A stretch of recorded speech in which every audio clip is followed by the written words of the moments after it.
Seguimos en el Mobile World Congress, son las 11 de la mañana más o menos aquí en Barcelona y tenemos con nosotros ahora al Femto Forum, que es uno de los temas que está también siendo bastante interesante en cuanto a cómo estas pequeñas estaciones base que se ponen en el hogar o en la oficina van a jugar un papel dentro de lo que será el ambiente móvil, sobre todo cuando llegue LTE y los operadores quieran empezar a aliviar congestión en sus redes. Tenemos con nosotros a Simon Saunders, que es el presidente del Femto Forum, con quien vamos a estar hablando en estos momentos. Simon, welcome to Telesemana. Thank you very much. It's great to be here. Likewise. Tell us about, we have had plenty of interviews and we are discussing HSPA+, LTE. There's a common theme which is congestion. And everybody says, okay, femtos, Wi-Fi, femtos, every time somebody tries to offer a solution, Wi-Fi, femtos seem to be there. So, do you think that congestion is the main argument to sell a femtocell, or there are other arguments for the operators to actually implement femtocells? Yeah, I think there are several arguments, but generally this theme that mobile broadband is big and getting bigger is very relevant to that. But I won't start with congestion. So first of all, I'll start with the customers for mobile broadband and what do they want? They want that service to work where they go. They want it to be a great service in their home and their office, and they want it to work consistently and reliably. So femtocells help there, because wherever you are, if you're in a very rural area, a long way from the main network, or if you're in the middle of the city but in a building which has, glass windows which are covered in metal to keep the heat. Really, right. It's getting in a bunker? more. Yeah. But really, modern buildings are more and more reflective of the radio waves. You see. So actually, glasses are not in favor of mobile technology. Modern glass. Yeah. Okay. Which is, if it looks a little shiny. Yeah, it's modern glass. It's modern glass. Okay. Yeah. And it basically you can see through it, but the radio waves can't see through it. And femtocells help in those places because they provide a stable, reliable connection, 5 bars all the time on the phone for the user. So the user's happy because they've got reliable, fast data connection. They've got a personal cell. Instead of sharing that with 1,000 users, it's just for you and your family and your friends. It's like a mark of friendship now. You invite somebody into your femtocell. All right. Okay?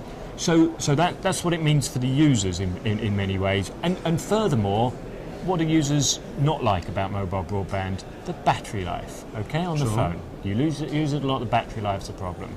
That's because your phone's having to overcome all this problem with the buildings around and go a long way to the cell tower. When you're on a femtocell a few meters away, your phone just whispers. It automatically just reduces the power, so you get much extended battery life. It's actually better when you're using a mobile data on the femtocell.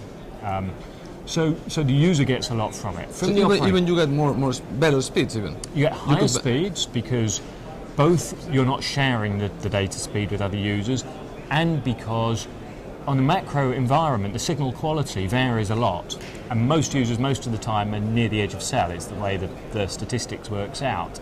Whereas on a femtocell, for almost all of the coverage area you have a very high quality signal. So you get much closer to those headline rates of 7, 14, 21, 42 megabits per second. You really get it on a femtocell almost all the time. So the user gets this great data experience, it's all yours. So yes, now the operators do experience congestion, and traditionally you look at more spectrum, and more spectrum's always useful, but there's not enough of it. Sure. And it comes slowly. And you need it anyway because you're launching other technologies. Secondly, people think about using new technologies, and LTE, of course, great technology. WiMAX in some parts of the world as well. But actually, the increment relative to evolved 3G of the spectrum efficiency, the bits per second per spectrum that you can put there, is not so large. Even if you achieved 2 times or 3 times the spectrum efficiency, and that's questionable, that probably accounts for 1 year's worth of data capacity growth, and it might take you 5 years to build the network.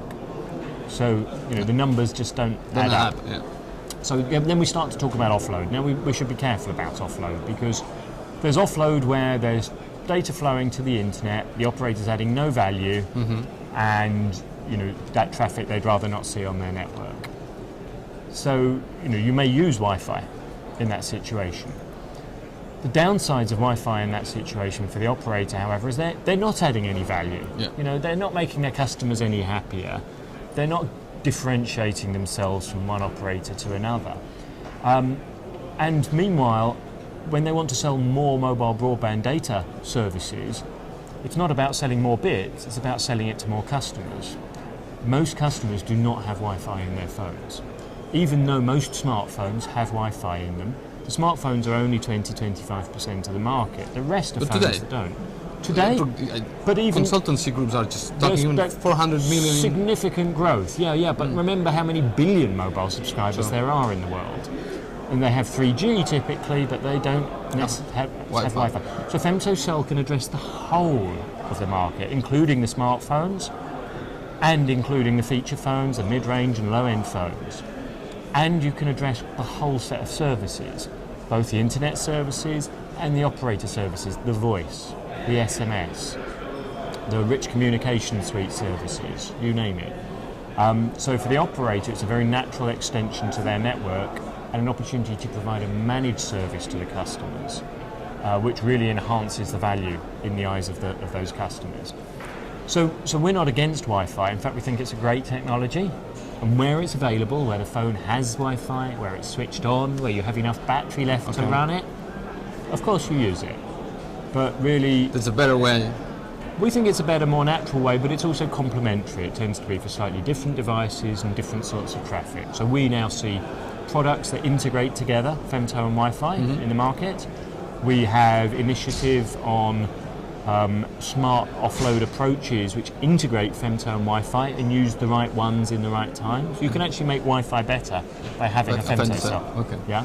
Now, give us an update on the release in which we are at in terms of Femtos and interoperability, because in the past we've read some reports that, interoperability was still being worked out, and that was kind of slowing a little bit the deployment of Femtos. That could be wrong, that's what we just read. No, that's a fair comment, I think. So just give us an update on where we are today. Brilliant. In terms of... So there's been lots of progress. So operators early on in the market, meaning 2 or 3 years ago, were very keen to see that there was a path to full interoperability. And that may have been, a critical launch factor for operators. What we did is to work very closely with the standards bodies, with 3GPP, with 3GPP2 and the WiMAX Forum, to say the market needs these standards and we need to move fast. Okay. And we did a lot of work on the technical aspects to get those in standards, and now we have standards for UMTS, for LTE, for WiMAX and CDMA femto cells already there. Which means if a manufacturer offers a femto that's compatible with any network and compatible with other femto cells. That means there's a standard that enables that. Okay. The next step is we have to make sure manufacturers actually build for that standard. Okay. So what we're doing is encouraging that via a series of plug fests. We just finished our second plug fest. We're in a few weeks going to have our third plug fest. Where's going to take place? So we bring all the manufacturers together of access points and the gateways. So the first one was the first test of the interface between the access points and the gateways. The second one that we just finished was about the management protocol. Okay. The third one, we bring the two together and we work on the newer features in the Release 9 aspects of the standard.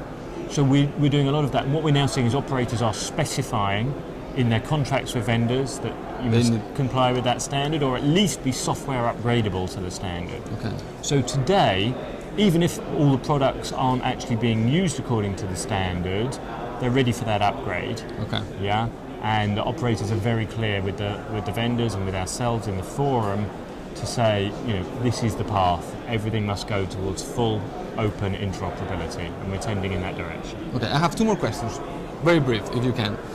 The first one would be architecture.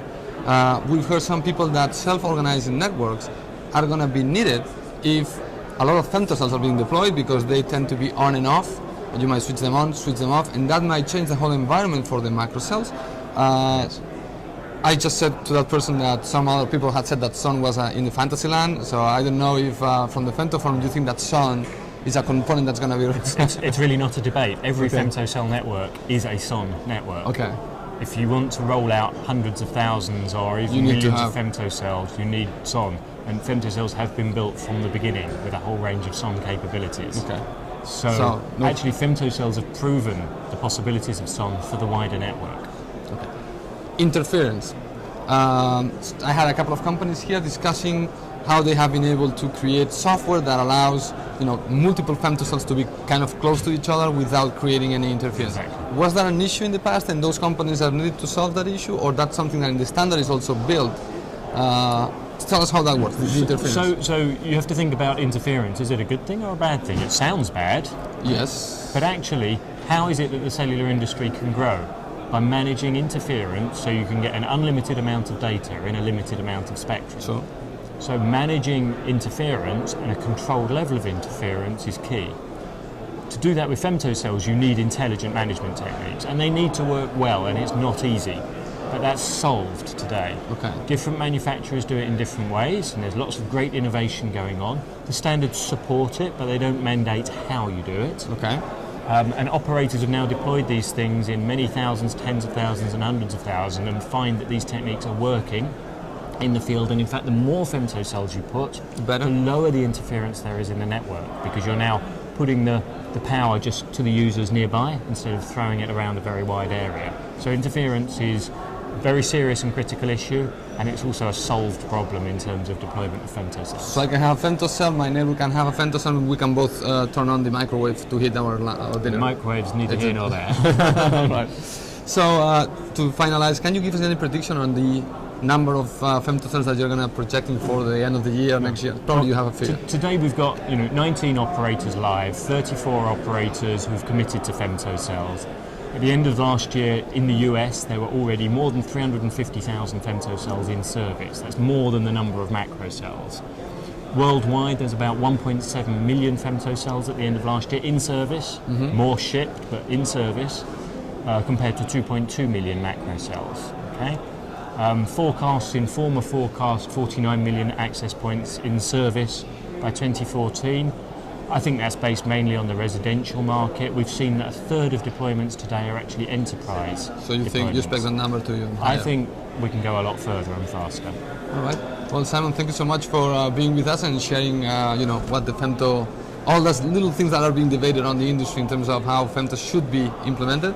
And we hope to see you soon and to catch up with an update on. Well, small cells are getting really big now, so it's nice to share that. All right. Thank you. Appreciate it. Thank you. Good.